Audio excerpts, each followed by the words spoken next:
Welcome to Bible वर्श। यहाँ हम परमेश्वर के वचन को सरल और गहरे अर्थों के साथ समझते हैं। हमारा उद्देश्य है कि परमेश्वर के वचन आपके जीवन में शांति, आशीर्वाद और मार्गदर्शन लाए। आज हम जानेंगे कि परमेश्वर ने हमें क्यों चुने हैं। क्या आपने कभी सोचा है कि परमेश्वर ने आपको क्यों चुना है? क्या ये सिर्फ एक संयोग है या इसके पीछे उनकी एक खास योजना है? आज हम बाइबल के वचन से यह समझने की कोशिश करेंगे कि परमेश्वर का उद्देश्य क्या है और क्यों उन्होंने आपको अपने वचन का हिस्सा बनने के लिए चुना। तो चलिए प्रार्थना करके शुरुआत करते हैं। हे प्रभु, हम आपके वचन को समझने और जानने के लिए एकत्र हुए हैं। हमें यह समझने का ज्ञान दीजिए कि आपने हमें क्यों चुना और हमारे जीवन में आपका उद्देश्य क्या है। हमें आपके मार्गदर्शन की आवश्यकता है ताकि हम आपके वचन के अनुसार जीवन जी सके। यीशु जी के नाम से प्रार्थना करते हैं, आमीन। तो हम इस संदेश को 7 भागों में समझेंगे। भाग 1, परमेश्वर ने हमें क्यों चुना है। यूहन्ना 15:16 में लिखा है, तुमने मुझे नहीं चुना परंतु मैंने तुम्हें चुना है और तुम्हें ठहराया है कि तुम जाकर फल लाओ और तुम्हारा फल बना रहे। आमीन। इस वचन का अर्थ है, परमेश्वर ने हमें चुना है। यह दिखाता है कि यह उसकी विशेष योजना और उद्देश्य का हिस्सा है। हम स्वेच्छा से परमेश्वर को नहीं चुन सकते थे, लेकिन उसने हमें अपनी योजना में शामिल किया है। परमेश्वर ने हमें अपने मार्गदर्शन और सेवा के लिए चुना ताकि हम उसकी महिमा में वृद्धि कर सके और दूसरों के जीवन में बदलाव ला सके। यह एक अत्यंत गौरवपूर्ण और जिम्मेदारी पूर्ण कार्य है, क्योंकि हम परमेश्वर की विशेष कृपा से चुने गए हैं और हमें अपने जीवन में हर कार्य के द्वारा उसका प्रेम और अच्छाई फैलाने की जिम्मेदारी दी गई है। परमेश्वर द्वारा चुने जाने का मतलब है कि वह हमें अपने पवित्र उद्देश्यों के लिए तैयार कर रहा है। हमें इसका गर्व और सम्मान महसूस करना चाहिए, क्योंकि हमें विशेष रूप से चुना गया है। जब हम ये समझते हैं कि परमेश्वर ने हमें चुना है, तो यह हमें हमारे जीवन को एक गहरी दिशा और उद्देश्य प्रदान करता है, जिससे हम हर दिन नई ऊर्जा और विश्वास के साथ अपना जीवन जी सकते हैं।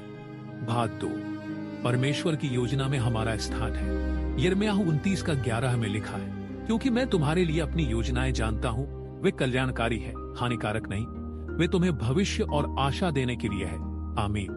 परमेश्वर ने हमारे लिए जो योजनाएं बनाई है, वे हमेशा हमारे भले के लिए है। चाहे हमें जीवन में कितनी भी कठिनाइयां और चुनौतियां क्यों ना आए, परमेश्वर की योजना हमारे लिए हमेशा सकारात्मक और कल्याणकारी होती है। उसकी योजनाएं हमें मार्गदर्शन करती है और हमारे जीवन में आशीर्वाद और सुख लाती है। परमेश्वर हमें एक सुरक्षित भविष्य और आशा देता है, जो हमें संघर्षों से ऊपर उठने की शक्ति देता है। ये वचन हमें याद दिलाता है कि हम अकेले नहीं हैं, बल्कि परमेश्वर का साथ हमें हमेशा मिलेगा और वह हमारे भविष्य के हर कदम की देखभाल करेगा। परमेश्वर की योजना में विश्वास रखने से हमारे दिलों में शांति और संतुष्टि आती है। हमें यह समझने की आवश्यकता है कि हमारे जीवन में जो कुछ भी हो रहा है, वो परमेश्वर की अच्छी और पवित्र योजना का हिस्सा है और यह हमें हमेशा सकारात्मक रूप में ढालने के लिए है। यह विश्वास हमें हर चुनौती का सामना करने के लिए साहस और उम्मीद देता है। भाग 3, संघर्ष भी उनकी योजना का हिस्सा है। रोमियो 8:28 में लिखा है, और हम जानते हैं कि जो लोग परमेश्वर से प्रेम करते हैं, उनके लिए सब बातें मिलकर भलाई ही उत्पन्न करती है।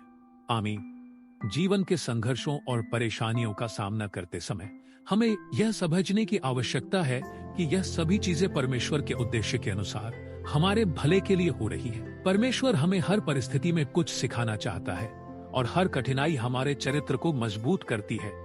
कभी कभी हमें तुरंत इसका कारण नहीं समझ आता, लेकिन बाद में हमें यह स्पष्ट हो जाता है कि वह हमें तैयार कर रहा था किसी बड़े उद्देश्य के लिए। यह वचन हमें यह आश्वासन देता है कि हमारे जीवन में जो भी हो रहा है, वह परमेश्वर की योजना के अनुसार है और वह हमें अंततः अच्छे के लिए ले आएगा। संघर्षों के समय हमें यह याद रखना चाहिए कि परमेश्वर हमें अकेला नहीं छोड़ते। वह हमारे साथ है और हमें हर कठिनाई से बाहर निकालने के लिए मार्गदर्शन करता है। हमें उसके उद्देश्यों पर विश्वास रखना चाहिए और यह समझना चाहिए कि हर चुनौती हमें एक नई दिशा में बढ़ने के लिए प्रेरित करती है। प्रिय भाइयों और बहनों, अगर यह संदेश आपके जीवन में आशीष ला रहा है, तो बाइबल वर्श को अभी सब्सक्राइब करें और परमेश्वर के वचन से जुड़े रहें, ताकि हर नया संदेश आपकी आत्मा को आशीषित करे। भाग 4, परमेश्वर का प्रेम और अनुग्रह हमारे लिए है। 1 यूहन्ना 4:10 में लिखा है, प्रेम यही है, न कि हमने परमेश्वर से प्रेम किया, परंतु उसने हमसे प्रेम किया और अपने पुत्र को हमारे पापों के प्रायश्चित के लिए भेजा। आमीन।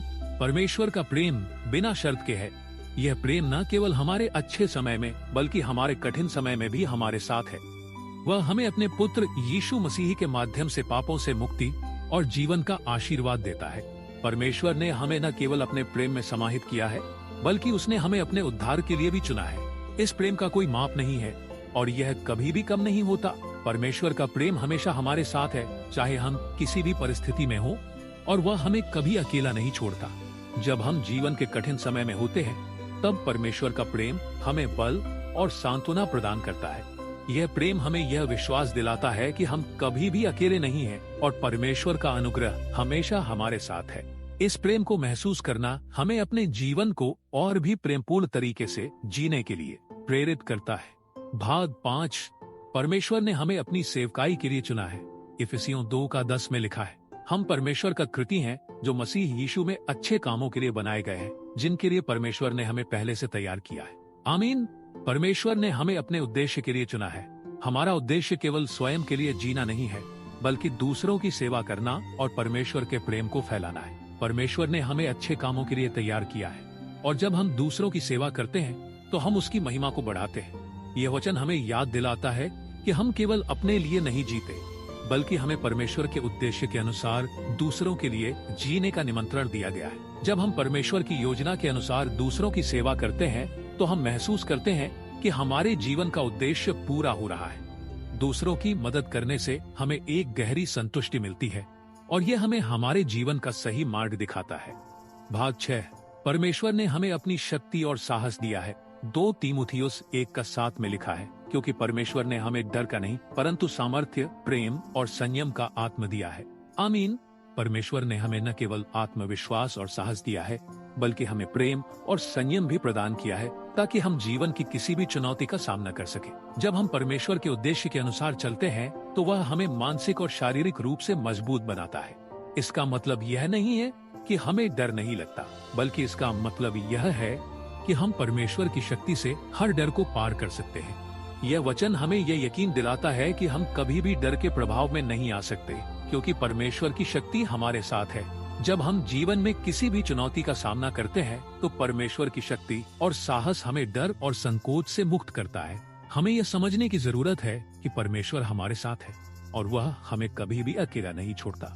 भाग 7। परमेश्वर का चुनाव हमारी पहचान है। 1 पतरस 2:9 में लिखा है, परंतु तुम चुनिंदा पीढ़ी हो, राजकुमारों का याजक समुदाय हो, एक पवित्र राष्ट्र हो, एक विशेष लोग हो, ताकि तुम उस प्रजा की महिमा का प्रचार करो जिसने तुम्हें अंधकार से प्रकाश में बुलाया। इसका अर्थ है परमेश्वर का चुनाव हमारी पहचान है। जब परमेश्वर हमें अपने अनुयायी के रूप में चुनता है तो हम केवल उसके लोग नहीं होते बल्कि हम एक विशेष उद्देश्य और मिशन के लिए चुने जाते हैं। परमेश्वर ने हमें अपनी पवित्रता और महानता को दिखाने के लिए चुना है। हम केवल परमेश्वर के अनुयायी नहीं हैं बल्कि हमें एक पवित्र राष्ट्र, एक विशेष समुदाय माना जाता है जिसका उद्देश्य उसकी महिमा का प्रचार करना और उसके अद्भुत कार्यों को दुनिया तक पहुंचाना है।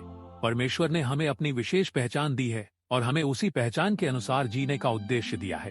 जब हम समझते हैं कि परमेश्वर ने हमें विशेष रूप से चुना है तो हमें अपनी पहचान पर गर्व होना चाहिए। हमें यह महसूस करना चाहिए कि हम केवल एक सामान्य व्यक्ति नहीं है बल्कि हम परमेश्वर के राजकुमारों और याजकों का समुदाय है।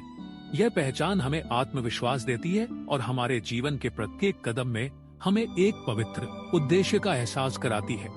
जब हम अपनी पहचान को समझते हैं तो हम अपने जीवन को और अधिक उद्देश्य पूर्ण तरीके से जी सकते हैं और हमें यह याद रखना चाहिए कि हमारा जीवन परमेश्वर की महिमा के लिए है।